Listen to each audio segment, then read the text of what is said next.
Alright everyone, how we're getting on? So we're back with another video, back with an update on what we've seen this afternoon on social media regarding the new manager.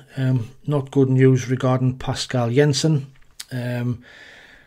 More examples of how we're laughing stock at the moment, but as you can see behind, we've got these European shirts on the wall. So watch this short video of how you can get your hands on one. Every one of my videos, this link is in the description. You simply click on here. It then takes you to the page to register your account. Click continue, and that will then you'll be set up on your account. Click on my coupons, and then you'll see you have this my coupon. Now click on there, and it gives you your discount. So there's your discount there.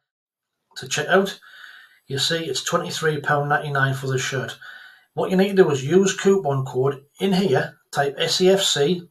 Apply your coupon, and then you'll see you get a further discount. So this shirt would have been £23.99. You get £3.60 off for using the coupon, the £2.32 for setting the account up. So you get the shirt for £18.07. It's a massive saving, and it's as easy as that.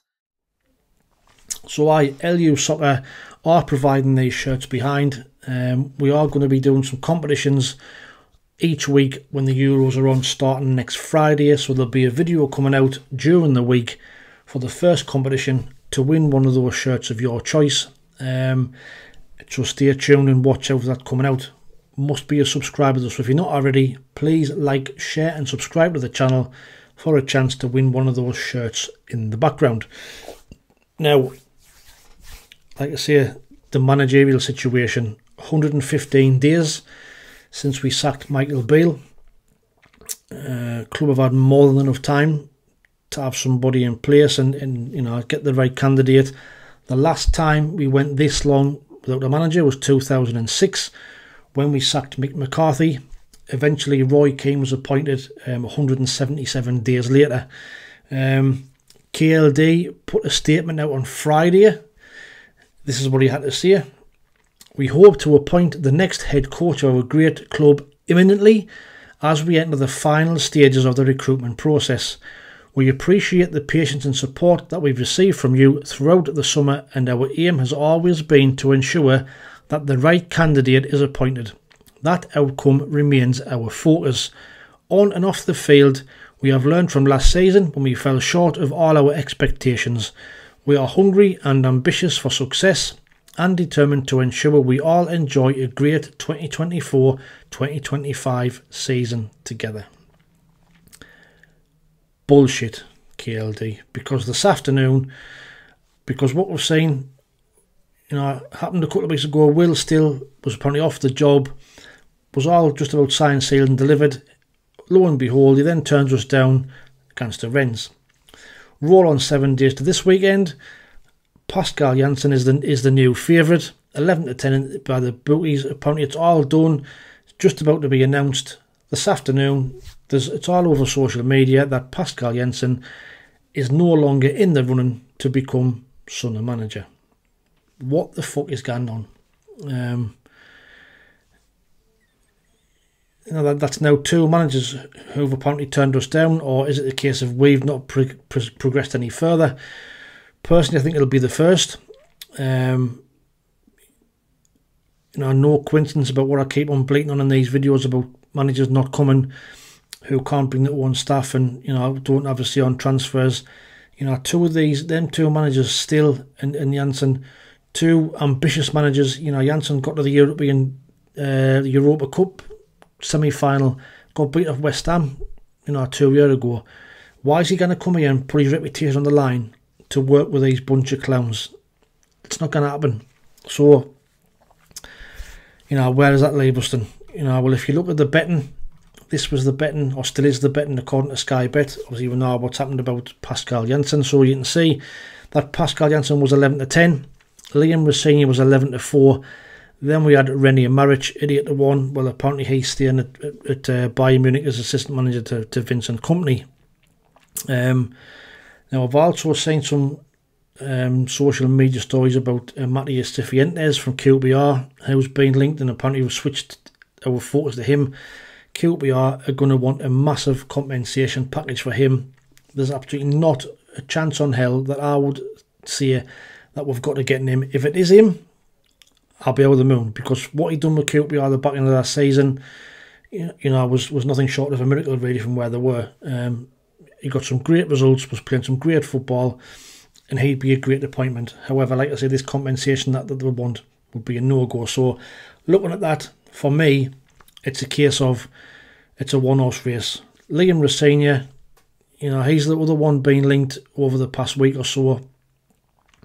Who else in that betting could possibly take over? You know, the likes of Lampard. Well, you know, no thank you. We're being linked with Stephen Robinson from St Mirren, Dave Challoner from Stockport. I mean, dear me, if these are the calibre of managers that we're looking for, then God help us, you know, God help us. No disrespect to them as managers, but, you know, this is a massive club. Like I say, 117 days to find somebody, and if after 117 days we come up with Liam Rosenior, then for me, that's massively underwhelming.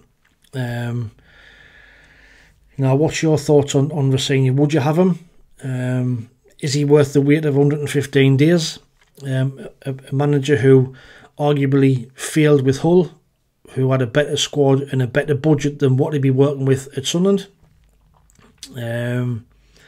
Back into the season, dropped off massively. You know, they were comfortably in the playoffs nearly all the way through the season, then they kind of blew it towards the end. So what would your thoughts be on us getting Liam Rosenior? You know, for me, it would be very underwhelming, and, you know, even though we'd back him, we'd get behind him, it's just, I don't know, it's just, it to me now speaks of a desperation appointment, because we can't afford to take any longer to appoint somebody. We can't go back to square one and start interviewing people again. Apparently we've interviewed, you know, a double figure amount of managers, you know, and like I said in the previous video, to me that just seems like they're shitting themselves. They're terrified of making the wrong appointment. They put all the eggs in the Will Still basket, hasn't come off, and now they've had to scramble about. Pascal Jensen would have been a great appointment for me based on his record. I think he looked a great fit for the club. Played some attacking football, played with wide men, which would suit Jack Clark and Roberts, and looked a perfect fit. But now, for whatever reason, he's now not in the running apparently. Now that might be a load of shite, we didn't know, but it's all over social media this afternoon that he's now not in the running. We'll have to wait and see what happens next week. But for me, I've just got a feeling now that in the next day or so, Liam Rosenior will be appointed as manager, because there's nobody else. And he'll be a yes man. He'll come in and work with the existing managers, existing coaches in the clique, which is, you know, ex-Birmingham. I don't know whether you've seen at the Champions League final of the week where we had, you know, Michael Dodds sitting with the Bellinghams. What does that tell you about all things going on at the club? You know, when Dodds is sitting at Wembley next to Job and Job's parents, it just says it all. That the clique that they're keeping Dodds because they don't want to upset the Bellinghams and God knows what. Well, we'll just have to wait and see. But I'd love to know what your thoughts are. Well, I know what your thoughts are. You know, I've seen the comments week after week on the videos. You're in the same mindset as me that we're just an absolute disgrace. We're a farce. We're an absolute joke.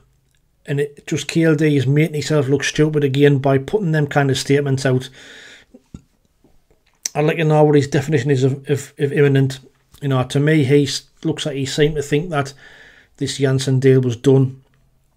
Clearly it wasn't. But like I say, it might be a load of shite. It might come tomorrow that we might appoint him. Who knows? But, you know, generally when you see all these big reporters breaking the story, that these kind of stories are normally true.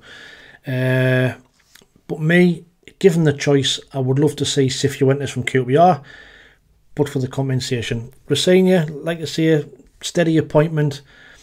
You know, I did a decent job of Hull, but for me, he's not kind of the big name that we've been led to believe the club have been looking for, and, you know, this big, young, hungry manager with a big reputation or a growing reputation that would come in and do great things. The fact is, they're not going to come in and work with Speakman and work with this set of staff and put up with the transfers that we're going to be having. They're not going to put their reputation on the line. Simple as. In regards to transfers, seen today we've been linked with Scott Twine from Burnley, who's been released in the summer. Bristol City, and I think there's another team Birmingham have been linked with him as well from League One. So we'll have to wait and see. Again, Scott Twine, he's a decent player, did well in League One for MK Dons, I think it was, but then went to Burnley, didn't really do much at all. Didn't get a look in last season in the Premier League very much. So again, another young lad we've been linked with. At least he's a bit more of a name than some of the ones that we have been linked with from, you know, Mabama from West Ham and like. But like I say, it's another deflating, depressing Sunday afternoon in the world of SAFC. There's no positives at the minute, and the longer it drags on, the longer we end up with an appointment who would have been 5th or 6th choice on the list of managers. It's an absolute joke. It's an absolute farce of a situation. And for me, like I keep on saying, there's no light at the end of the tunnel with all things concerned at the club. We're going to end up next season with a shiny new pitch, some great new spotlights and floodlights, some nice new sound and a PA system. But on the pitch, we're going to be watching the same old shite. That's the fact of the matter. But let us know what your thoughts are in the comments below. Like I say, watch out during the week for the next video where we'll be doing the competition for these shirts behind. Get yourself an LUSOCCER, get yourself some new shirts ordered. And until the next time, thanks for watching. Take it easy, stay safe, and we'll speak soon. Ta-ra.